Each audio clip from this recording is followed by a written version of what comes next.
Yo, what is going on YouTube? We are back at it again with another video. Snap. Yes, sir. Wait, we can't say that no more. What? The government. Oh. wait. The government watching. All right, yeah, right. No, we said they tried to lock up thugs. We can't say that. We just want to work with it. But yeah, we back on the Hunnid Round channel, of course. It's been a minute since we post. I feel like I say this every time I. It probably has been. Yeah. No, I mean it has. Like it's been a couple months, but I feel like that's kind of what we here. We want to talk to y'all about the future, the consistency. All the content we're gonna be working on. And then give y'all a couple pointers and tips about producing and just getting better at your sound. Boys, we made it. Yeah. We here. Yes, sir. You know what I'm saying? Y'all definitely here. We recently made the transition from the M to the A, Memphis to Atlanta. So we out here, we ready to roll, we ready to make some content, we ready to create some music. And I think this is a great opportunity and a great segue into what we gonna talk about. You know what I'm saying? You got anything you wanna add on? Happy to be here, man. You trip out with the little one-liners. But nah, for real, you're definitely glad to be here. Let's break down kind of how we got the NLE Chopper placements. So Chopper is, of course y'all know Chopper's from Memphis, which is where we used to stay. Before Chopper blew up, he was just one of those artists, just local, well-known artists, but he wasn't like really mainstream yet. So funny story, he actually messaged me on DM on Instagram, and he asked for some beats or whatever. So I knew of who he was because he worked with some other people that I knew in Memphis too. It's funny because around that time that happened, I think literally like not even like, it was like a month or a couple months later, Shot Flow blew up. And I remember that so vividly. I'm like, dang, he messaging me for beats, and Did that happen in the summer?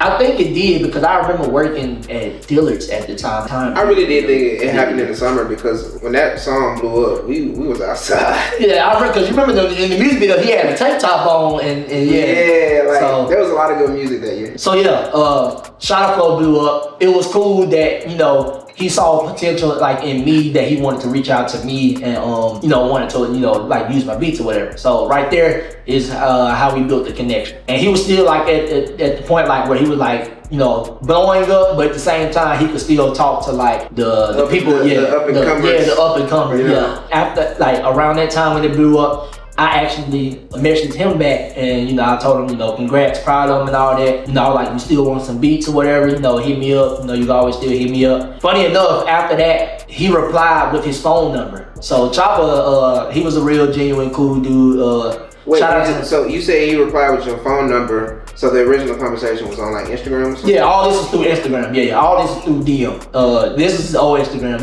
before. Yeah. Remember they deleted the other one because he kept posting too much. Oh, I forgot about that. Yeah. Hey, time is flying. Yeah, so he had messaged me with his phone number. So after that, since then, just message him, like I'll send him beats through there.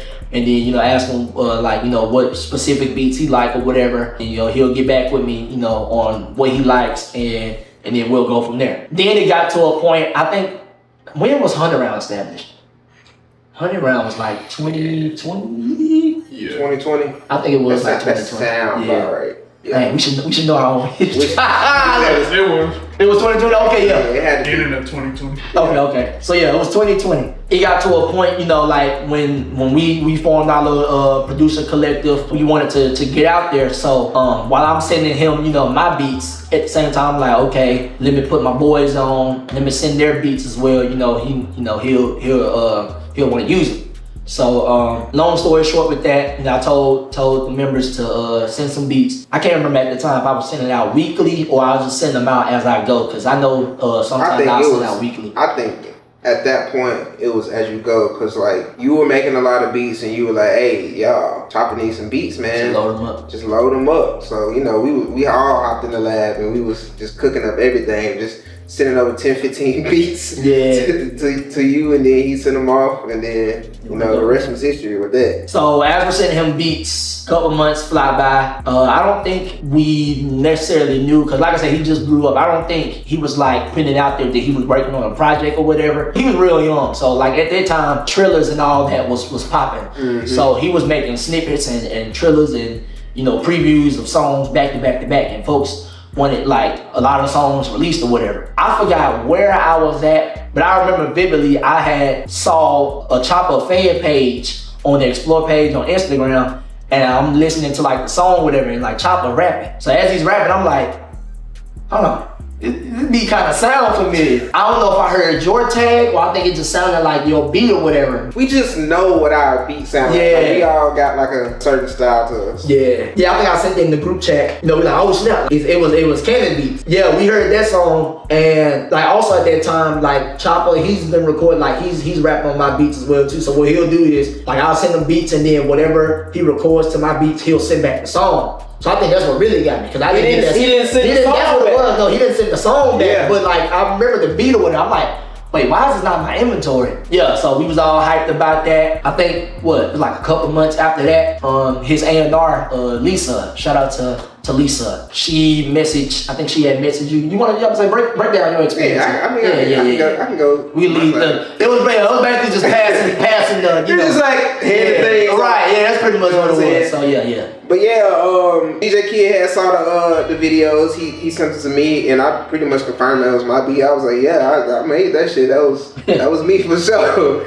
And the song was hard, but like from the snippet, bro, the snippet was crazy, and the full song is actually like it's crazy too. I don't even think it was like a couple weeks. I mean, a couple months. I think it was like a couple weeks. Yeah, it was. It was like after we saw the snippet. It was a couple weeks after, maybe like 2 or 3 weeks. You know, we had our contract negotiations and stuff, and she told me that the song was gonna be on the album, and I was like, what? That's kind of crazy. So the album drops. The album was an incredible project. Not only that, it was his very first album. Very first. Like he had dropped like a couple, like mixtape or two, but this is like his very first like studio album. It was great. It was a real smooth experience. I know a lot of people in the industry have a lot of problems, you know, A&Rs and the business side of things. But my actual first experience, you know, that was actually pretty smooth. Yeah. And thank God for that, you know what I'm saying? That kind of led to us doing even more work. By the way, hold on, real quick before we go back. The song we're talking about is called Neighborhood Watch. Neighborhood Watch. I was like, we didn't even bring up the song, but yeah, Neighborhood Watch. Go check that out, man.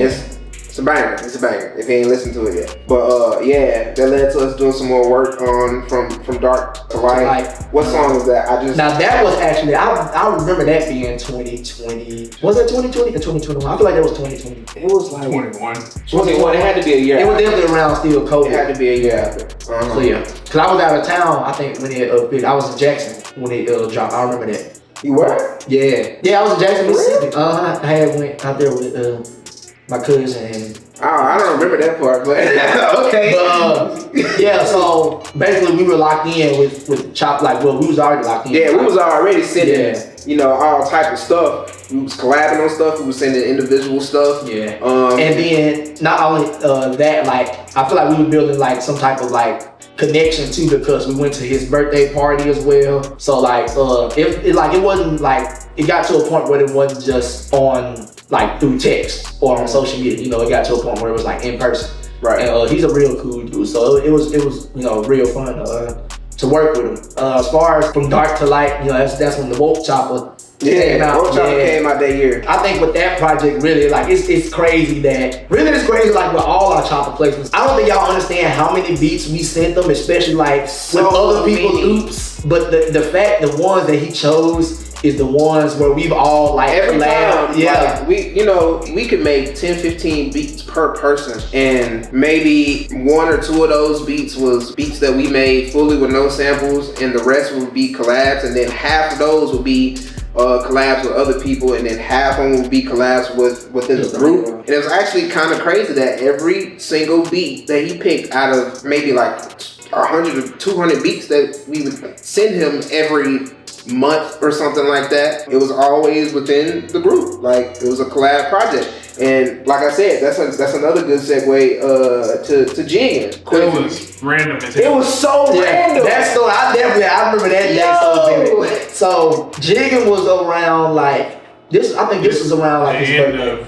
End of 2020. 2020, so like November. This is like a little bit. Yeah, this is like end of. No, it was about November. At the time, we still sending him beats, and also at that time, I'm working at Amazon. I'm working at the warehouse. As I'm working, they weren't really like strict on phone, so we could like be on our phone. Mm-hmm. So as I'm working, I think I was actually talking to a group of people at that time, and my phone just like was buzzing or whatever. So I look at my phone and I see it's Chopper. So I instantly like, you gotta see what you can cook up.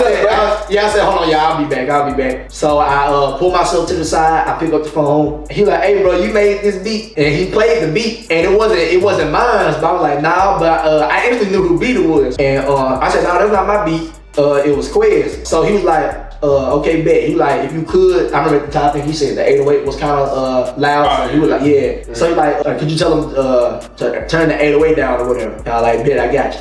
So did that, hung up the phone. Before I even told him. I think he said turn it up, actually. It probably was. 808 on the master track is loud. Yeah. So it was one of them. He probably wanted it up. It was probably turning up. Yeah. So before I even told them that part, I'm like, hey, Quez, Chopper just hopped on your beat, and he was like, what? He was like, I was like, yeah, but he's not. I was also at Amazon at work. Right. So yeah, maybe we need to go back to Amazon.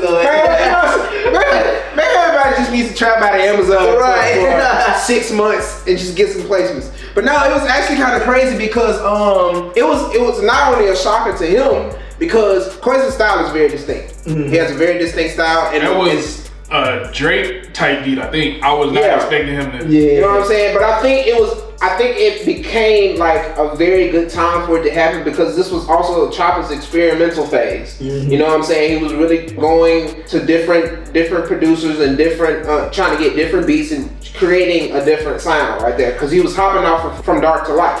Right. You know what I'm saying? So I think it was just like a well-timed beat, to be honest. But yeah, he got the beat, and then Quez told me he was like he used my loop, and I didn't even know. But it was funny because Quez literally flipped the loop. That's what I'm saying. It was a completely different loop. I think he like reversed, bro. Reversed it and pitched it probably. Bro, yeah. So the loop was like a piano. It was a. I remember that too. Yeah. It was a loop that was made like an NBA YoungBoy. Like an NBA YoungBoy type beat or something like that. Something like really melodic like that. And so when Quez told me that, he used my loop, I was like, where? Where? What do you mean? He had to break completely flipped it. And so he clicks the button, and turns out he just reversed the whole thing. Yeah. The whole entire loop. And then I heard it and I was like, oh my God, this man's a genius. This man's a genius. Yeah. But yeah, Jiggin' was a really weird placement. It was a really cool placement because Chopper actually created a YouTube video with it. Yeah. What's the YouTuber, the basketball guy? Gosh, I forgot. Tristan something. Yes. Yeah. The one that can. Oh yeah. I know you I forgot his name. It escaped me, but yeah, it was a whole like cool little thing because the YouTube video was just like real lit, bro. It was amazing, but it was a blessing. I think it was a well timed beat. Mm-hmm. It was a very well timed beat for him to listen to it and create that music that he did at that time. So thankful for that for sure. Definitely. Yeah, I would say, was that before or after Love Tonight? I think before. Before, I think it was too. Was that before Love Tonight? I think it was, yeah. Because he had dropped that as a single, and I thought it was gonna be like part of the project. Yeah. Dang. So was. That song was actually like a good, like impactful song at the time too, because I think he had did like a TikTok trend for it, like a dance for it. And then also around that time, he did a toy drive at his grandparents' house. Oh yeah, we were there for that song. Yeah. So it was real good to see him, give back to the kids. So Chopper's a real genuine, cool dude. It's always smooth working with him. So then going to From Dark to Light, that was one of those like melodic loops I had. And what's funny? I think I remember making that loop, but I don't ever remember you making the beat to it. Like I think it was so casual. Like, was that one that you put in a pack or did you? Yeah, I definitely. So I send out monthly loops. Well, I think at the time I was doing like 20 loops a month, and yeah, that was in one of the packs. And he ended up making a beat to it. So like I said, within the group, they'll send me the beats back, and then I'll send them to Chopper. honestly, like with me, you know, I'm knowing my boys gonna make some hard beats, so I'm really not gonna like click them. You know what I'm saying? Look, they just throw it in the phone. Just go ahead and send them. I think that song. No, I remember that song got a snippet too. It did actually, and people love that song. Yeah, people wanted that song on his project. It was different because you know he was always making like the trap music or whatever, and it was like something like say I remember it was like a video of him and his homeboys in the studio and they were making the beat. So I ended up or they were making a song and I ended up sending it to Canon, and you know I was like, hey, we got one, but you know I'm thinking we just got one. I'm not thinking he finna drop a whole price. It's like every time we figure out we own a song with him, he instantly drops. It's like it's all like it's perfect rotation. Like, just like a well-oiled machine at that time. Yeah. Every time we saw a snippet or something like that, within a week. a week or two, it would probably drop. And like with that one definitely smooth too, because like for people out there that's gotten placements, like if you get a placement, not to say by yourself, but like it's just you, like it's you and another producer, but like they stay somewhere else, you know, it may be hard to like try to cooperate with things. But like with me and him being like close and like actually like, you know, seeing each other in person, you know, it became like a thing where me and him, we would just get together and talk it out rather than like messaging. Yeah, we're not worried about people waiting to respond. You know, it was like, you know, you get it done quick. Everything just went real smoothly because, you know what I'm saying, we've known each other for years, and we've all known each other for years. We've been making music with each other for years. So there was already like a mutual understanding of splits and everything. We didn't even have to like discuss that type of stuff, man. We was like, we want the music out. We know what we can get with it. We know what the label can get with it. We know what Chopper can get with it. So let's just do it, bro. Yeah. But again, we here. Right. I would say we're here now, so hey. We here. The juices are about to be flowing. The juices are flowing. The inspiration is in the building. It's everywhere, man. We excited to work with some new artists. We excited to go get in some studios. We excited to create some content, man. You got anything you want to add? I'm just ready to cook up. Yeah. Oh, yeah. I like that. Come on now, yeah. You ready to cook up? But yeah. Thank y'all for tuning in. Make sure y'all follow me at DJ Kid Beats on all platforms. Yes, sir. At Cannon Beats on everything. Quiz.mp3 with the 4. Yeah, the 4 instead of Q. Thank y'all for tuning in. We'll catch y'all in the next one. Peace. And then I'm fucked if I change my name. Hell fucking yeah, brother.